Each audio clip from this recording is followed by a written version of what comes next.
if there are two scenarios where they have sufficient budgets to still go about branding in the pre-festive period, right? If so, then I would still suggest that at least 2 weeks before sale opens, high intensity, maybe targeting lesser number of people, very precise targeting, but high burst.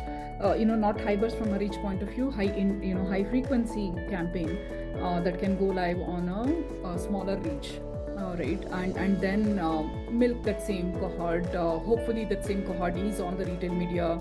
So either the best thing would be to use the retail media to do the branding. Also, then you're guaranteed that that cohort is there shopping on the retail networks. But I think that's the main thing, that you have to milk that customer during the sale period. The other scenario is they do not have monies to spend on brand building even pre-festive, in which case I would go behind a metric which is equivalent of store footfalls, which will be the CTR or the GVs, right? Like having on Amazon platform, it would be the glance views, but the equivalent of it on any other platform. So the more product views that you can serve, the higher the chances you're driving off for a sale when you haven't had enough time for brand building.